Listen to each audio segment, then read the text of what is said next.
नमस्कार, मेरा नाम ज्ञानेश्वर है और आपने देखना शुरू किया है लाइव सिटीज। देखिए, बीजेपी ने लोकसभा चुनाव को लेकर अभी से कुछ देर पहले दिल्ली में 195 उम्मीदवारों की सूची जारी कर दी है। 195 की। विनोद तावड़े जो राष्ट्रीय महासचिव हैं, उन्होंने बीजेपी के दिल्ली स्थित हेडक्वार्टर में सूची जारी की।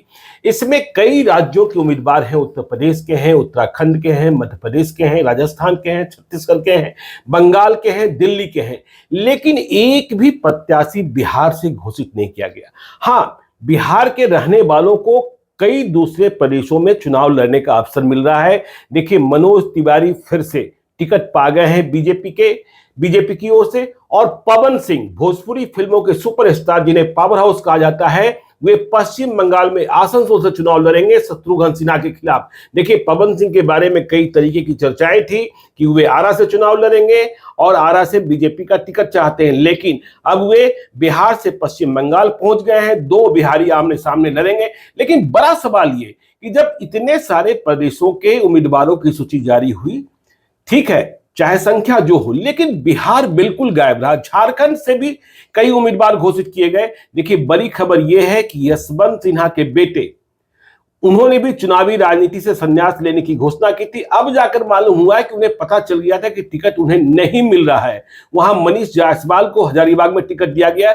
मेरे साथ रवि उपाध्याय जी हैं, बिहार के सीनियर जर्नलिस्ट। रवि जी, बिहार एक भी उम्मीदवार बीजेपी नहीं घोषित कर पाई, क्या कारण है? क्या लोचा पेंच अब भी फंसा है बिहार का? सीट शेयरिंग की बातें फाइनल नहीं हुई है, न नीतीश कुमार के साथ, न चिराग पासवान के साथ, न उपेंद्र कुशवाहा के साथ, न जीतनराम मांझी के साथ, न पशुपति पारस के साथ। देखिए, निश्चित रूप से बिहार में को जो सीट शेयरिंग का मामला है ज्ञानेश्वर जी, उसको लेकर के बड़ा लोचा है जी। वह लोचा छोटा मोटा लोचा नहीं है। आप जो सो हम लोग 6 सीट उनको मिलेगा, चिराग को मिलेगा 2 सीट उनको मिलेगा, उपेंद्र कुशवाहा को 3 सीट। और सबसे बड़ी बात है कि जब से नीतीश कुमार एनडीए फोल्ड में आए हैं, तब से और यह पेंच फंस गया है। यह लड़ाई एकदम कसमकस हो गई है कि कहां मिलेगा और किसको खुश किया जाएगा, किसको नाराज किया जाएगा। इसलिए बिहार जो है सो कहीं पर देखिए एनडीए के लिए बहुत बड़ा परेशानी का सब और माथा पचौवल इसमें पूरा होगा। ये कहीं से भी इतना आसान नहीं तो बगल में झारखंड में आपको आप देख रहे हैं कि आप दे रहे हैं एनडीए, उत्तर प्रदेश में 51 सीटें घोषित हो गई, सब जगह हो गया। और बिहार को क्यों एकदम अनटच रखा गया, जबकि 40 लोकसभा की सीटें यहाँ पर, और वैसे 17 तो बीजेपी की अपनी है, अपनी उनके उम्मीदवार घोषित हो सकते थे, अपनी सीट पर भी नहीं किया। हाँ, इसका मतलब कुछ सीटों की अदला बदली भी होनी है। निश्चित रूप से जो जितनी बात हम लोग कहते चले आ रहे हैं कि देखिए, आपको सिंबल दिया जाएगा लेकिन भारतीय जनता पार्टी के सिंबल पर आप लड़िएगा, यह सब भी हो सकता है। तो इस बात में हम और कुछ सीटें जेडीयू को बीजेपी की मिल सकती है और बीजेपी की कुछ सीटें जेडीयू को मिल सकती है, ऐसी बातें भी हो सकती है। इस देखिए, कहीं ना कहीं वो तालमेल बिठाने के लिए या एनडीए फोल्ड में सब कुछ सामान्य हो, बेहतर परफॉर्म कर सके, जो नरेंद्र मोदी का अपना है कि भाई एनडीए 400 प्लस और भाजपा 370 प्लस, तो वो उसी आधार पर, उसी गणित के तहत बिहार में देखिए उसको अनटच छोड़ दिया गया है कि हमको मैक्सिमम स्ट्राइक रेट रखना है, जो कि अगर वैसा नहीं होगा तो अभी बातें हुई नहीं है। इसीलिए और आज प्रधानमंत्री नरेंद्र मोदी आए थे, देखा ही आपने कि चिराग पासवान रुस गए, उपेंद्र कुशवाहा नाराज हो गए, उपेंद्र कुशवाहा कहकर नहीं गए। तो ऐसी सारी बातें, इसका मतलब, और देखिए जो ट्रेंड दिखाई पड़ा है, दिल्ली में बड़े बड़े लोगों के टिकट काट दिए गए, प्रवेश वर्मा, डॉक्टर हर्षवर्धन, मीनाक्षी लेखी। और दूसरी बात हमने यह भी देखी कि जो बातें कही जा रही थी, 70 पार वालों को टिकट नहीं मिलेगा, 75 वाले बिल्कुल नहीं मिलेंगे, लेकिन देखिए हेमा मालिनी 75 साल की उम्र में उन्हें टिकट मिल गया मथुरा से। आप राजनाथ सिंह को टिकट दे दिए, और देखिए दिल्ली में सुषमा स्वराज की बिटिया को टिकट दिया गया है। सुषमा स्वराज का सम्मान है, बांसुरी स्वराज को। तो अब ये जो लोचा है, बिहार का लोचा, नीतीश कुमार विदेश भी जाने वाले हैं, नीतीश कुमार के साथ संजय झा भी जा रहे हैं, जो बीजेपी और जेडीयू के बीच ब्रिज है। तो ये बिहार का मसला कब तक सुलझेगा? वही सबसे बड़ा पेंच यही है। अब देखिए, इस समय अभी क्राइसिस का मूवमेंट है, अभी नीतीश कुमार को यहाँ पर रहना चाहिए था, नहीं तो फिर मान लीजिए उनके प्रतिनिधि अगर यदि बात कर लेंगे तो फिर लेट होगा, फिर वो कब आएंगे विदेश से, कब नहीं आएंगे। तो यह सब कहीं ना कहीं ये लोचा दिखाई पड़ रहा है, और यह लोचा कैसे खत्म होगा बिहार में, एक को मनाइए, दूसरे रूठते हैं, दूसरे को मनाइए, तीसरे रूठते हैं। यह जो रूठने और मनाने का सिलसिला है बिहार में, यह बहुत यह अच्छा संकेत नहीं होगा बिहार के लिए, एनडीए के लिहाज से। बिल्कुल बिहार में एनडीए के लिहाज से अच्छा संकेत नहीं होगा। और इधर देखिए, आपको यहाँ लड़ना है महागठबंधन से, तो महागठबंधन पूरी मजबूती के साथ कल रैली भी होने जा रही है, कल रैली भी होने जा रही है। और ये सारे तमाम बड़े नेता, कद्दावर नेता देश भर के जो है। नहीं, आप बता रहे थे कि 1991 के बाद 1991 के बाद ज्वाइंट रैली हो रही है। बिल्कुल बिल्कुल, ये पहली बार कि आपको वाम दल और तमाम दल, लालटेन से लेकर के कांग्रेस से लेकर, उस समय याद करिए, उस समय कांग्रेस हटाने का नारा देकर के इसी यहाँ पर जो गांधी मैदान में हुआ था, उस समय कांग्रेस हटाने का, इस बार भाजपा मुक्त करने की बात हो रही है, उसको लेकर के ये लोग यहाँ पर रैली कर रहे हैं। तो यह एक बड़ा मैसेज भी होगा। और आप देखिए, एनडीए में यहाँ झोलझाल है, सीट का बंटवारा नहीं। आज इतना बड़ा मैंने सबको देकर के पूरी तरह से प्रेस कॉन्फ्रेंस किया गया, और बिहार की एक सीट का भी नहीं। भाजपा तो अपने खाते की तो कम से कम करती, वो भी नहीं हो रहा है। अपने खाते का तो 17 सीट जो उनका है उसको आप कर देते, एक मैसेज भी जाता, बढ़िया जाता कि देखिए भारतीय जनता पार्टी ने अपनी सिटिंग सीट पर 17 पर नहीं किया। लेकिन वह अपना भी अपने खाते की सीट भारतीय जनता पार्टी ने नहीं करके, यह क्या मैसेज देना चाह रही है, या समझ में सबको आ रहा होगा, क्योंकि जितने लोग राजनीति करते हैं ज्ञानेश्वर जी, सबको तो ये बात समझ में आता है ना। बिल्कुल, हम लोग के बोलने का इंतजार नहीं, वो सब समझते हैं। लेकिन भारतीय जनता पार्टी ने इशारों में बड़ा संकेत देने का काम किया है कि देखिए, हम अपनी सीट भी नहीं कर रहे हैं, तो आपको ऐसी परिस्थिति में जितनी बात जो मीनाक्षी लेखी जैसे इतने सीटिंग माने सीनियर जो लोग प्रवक्ता लोग हैं, माने फायर ब्रांड कहा जाए तो कम नहीं होगा, उन लोगों का माने टिकट काट देना कहीं ना कहीं कुछ लोचा जरूर है बिहार के। देखिए रमेश बिदुरी, क्या आपको याद है लोकसभा में किस तरीके से विवाद हुआ था? उनका भी टिकट कट गया। बिल्कुल। और आप देख रहे हैं जो दूसरी पार्टियों से आ रहे हैं उन्हें टिकट मिल जा रहा है। रितेश पांडे बसपा से आए, उन्हें टिकट मिल गया। लेकिन बिहार के संदर्भ में एक बात और, मधु कोड़ा की पत्नी को, गीता कोड़ा को अभी कल मधु कोड़ा के भ्रष्टाचार की कहानी अब नहीं दोहराई जाएगी। अब मधु कोड़ा का कुल्हान में क्या दबदबा है इसकी बात की जाएगी, क्योंकि वह बासिंग मशीन में धुल चुके हैं। खैर देखिए, हम बिहार के संदर्भ में बात कर रहे थे कि जेडीयू को अरुणाचल प्रदेश में भी सीट मिलेगी। तो आज अरुणाचल प्रदेश के उम्मीदवारों की घोषणा हो गई। बिल्कुल।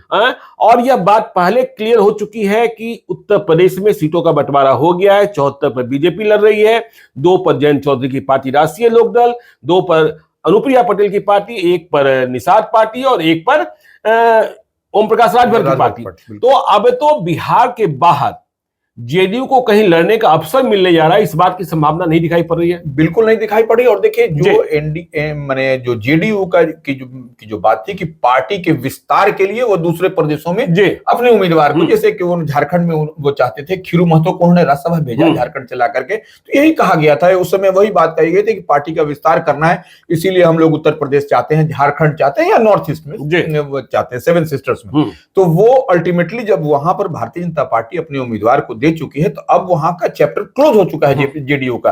अब तो जो इनकी सीट है, 17 सीट या 16 सीट पर जितने इनके उम्मीदवार जीते थे, वह तो अब दावा इनका बनता है जी। अब कैसे भारतीय जनता पार्टी इसको सॉर्ट आउट करेगी, यह एक निश्चित रूप से बहुत बड़ा पेंच होगा। और बड़ी समस्या भारतीय जनता पार्टी के सामने दिखाई पड़ रही है कि जेडीयू को अगर 16 सीट देगी और 17 सीट देगी, 17 अपने पास रखेगी, तो क्या 6 ही सीट में, 7 सीट में सबको अलायंस के अपने अन्य पार्टनर को बिल्कुल एडजस्ट करेगी। तो यह पेंच बहुत बड़ा पेंच है। और हमको लगता है कि यह पेंच अगर भारतीय जनता पार्टी बैठ करके जो बड़े जो थिंक टैंक होंगे उनके साथ बात करेगी और सारे अलायंस को लेकर के बात करेगी।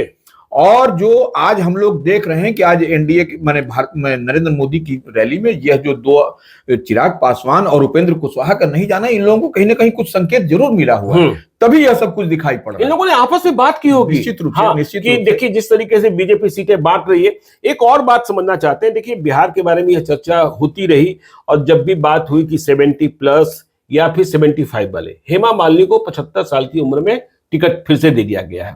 तो बिहार के वे नेता जैसे अश्विनी चौबे, गिरिराज सिंह, आज तो गिरिराज सिंह के इलाके में थे ही प्रधानमंत्री नरेंद्र मोदी, राधा मोहन सिंह, रविशंकर प्रसाद, आर.के. सिंह, रमा देवी, ऐसे नेताओं ने आज कुछ दिनों के लिए राहत की सांस महसूस की होगी कि जब हेमा मालिनी, क्या फिर यह माना जाए कि हेमा मालिनी को उनके स्टारडम के कारण टिकट मिल गया? और बिहार में बीजेपी ने अपने उम्मीदवारों की घोषणा नहीं की, तो इसका आशय यह भी है कि अभी विचार चल रहा है कई उम्मीदवारों के टिकट कर सकते हैं? नहीं ज्ञानेश्वर जी, ये जो राधा मोहन या रमा देवी, रविशंकर प्रसाद, आर के सिंह, सब तमाम जो अश्वनी चौबे, इन लोगों की जो नाम है, ये लोग को कुरामीन मिल गया है। कुरामीन मिल गया, कुरामीन मिल गया। राहत तो इन लोगों को है कि भाई चलिए वहां जब इतने इतने बड़े लोग को मिला, तो लेकिन हेमा मालिनी का कद अलग है जी, स्टारडम है वह उनकी, तो उन पर हम लोग ये, लेकिन हाँ तत्काल तो इन लोगों को निश्चित रूप से कुरामीन मिल गया। जब 75 वहां मिल सकता है तो 75 72 ये सब मिल रहा, तो हम तो 72 है अभी, हमको तो मिलना चाहिए। लेकिन हाँ, राधा मोहन सिंह 75 में है, 75 में है, तो हाँ, रमा देवी भी 75 में है, रमा देवी ये दो नाम 75 में है, और सब लोग 72 की सूची में है। तो ऐसे में 72 वालों को निश्चित रूप से बहुत सुकून मिलेगा। आज रात में लोग चैन की नींद लोग सोने वाले हैं, बिहार के जो लोग उस लिस्ट, उस सूची में जो उस फहरिस्त में है। जी। तो आपको ये लगता है ना कि जब नीतीश कुमार विदेश जाएंगे इसके पहले, और जिस तरीके से आज चिराग पासवान, उपेंद्र कुशवाहा नाराज हो गए, प्रधानमंत्री के न्योते के बाद भी बाइकआउट कर दिया, कि अब वक्त आ गया है कि अगले 24 घंटे, 48 घंटे, 72 घंटे में बिहार में सीट शेयरिंग का फार्मूला निकालना होगा, नहीं तो बात बिगड़ेगी। देखिए, अब जो आज जो 195 के जो सीट का जो घोषणा हुई, तो वो अब उसके बाद बिहार ही है। देखिए, अब टॉप प्रायोरिटी पर बिहार है एनडीए की, इसमें कहीं को दो मत नहीं है। अब उसके बाद से जो भाजपा के जो थिंक टैंक है बैठेंगे और बिहार के एक एक सीट पर जो इतना सर्वे, जो 4-5 सर्वे की हम लोग बात कर रहे हैं, तो वो लोग बैठ के निकालेंगे। और अलायंस जो उनके घटक दल हैं, उनके भी सीटों का, उनके सीट पर विशेष रूप से नजर है कि क्या करना। अपने यहाँ तो सिर्फ चेंज करना होगा उनको। अगर 72-75 या जो भी जिसका परफॉर्मेंस बढ़िया नहीं होगा, एंटी इनकम्बेंसी जिसके खिलाफ होगी, उसको तो बदल देना होगा। लेकिन समस्या आएगी दूसरे को कहां पर एडजस्ट करना है, उसके परफॉर्मेंस कैसा रहेगा, वह जो हम लोग का 40 का 40 बिहार में स्ट्राइक रेट रखना है, वो होगा कि नहीं। तो यह सब अब उसी मुद्दे पर बात होगी। और देखिए, बिहार हमेशा से ही माने एक टफ स्टेट है हर दृष्टिकोण से, नॉट ओनली इन टिकट, बिल्कुल ईच एंड एवरी जो भी एस्पेक्ट में देखिए टफ यहाँ पर रहता है, हर चीज को सॉर्ट आउट करना। तो निश्चित रूप से अब जो है सो भारतीय जनता पार्टी अब इस पर आएगी और इस पर बात करके इसको जल्द से जल्द इसको सॉर्ट आउट करेगी। नहीं करेगी तो ये छोटा सा फुंसी ये बड़ा भकंदर बन जाएगा, बुरा भकंदर बन जाएगा। बिल्कुल। तो चलिए देखिए, हम बिहार की चर्चा करते रहेंगे। बिहार में आज एक भी प्रत्याशी बीजेपी ने घोषित नहीं किया, जबकि देश भर के कई राज्यों में 195 प्रत्याशी घोषित किए गए हैं। रवि किशन को भी टिकट मिल गया है, रामलाल यादव, दिनेश लाल यादव निरहुआ को भी टिकट मिल गया है, पवन सिंह को टिकट मिला है, मनोज तिवारी को टिकट मिला है, भोजपुरी वाले सभी के सभी टिकट प्राप्त कर गए हैं। अब देखते हैं खेसारी लाल यादव की किस्मत कहीं दूसरे गठबंधन में खुलती है क्या। अक्षरा सिंह के मन में भी रहता है कि चुनाव लड़ें, लेकिन मौका मिलेगा तब ना। तो बिहार को लेकर चर्चाएं जारी रहेगी। आप देखते रहिए लाइव सिटीज को। यदि अब तक आपने हमारे यूट्यूब चैनल लाइव सिटी को सब्सक्राइब नहीं किया है तो जरूर कर लीजिएगा, और यदि इस वीडियो को फेसबुक पेज के माध्यम से तो पेज को लाइक कीजिएगा, ट्विटर पर भी हमें फॉलो कीजिए। धन्यवाद।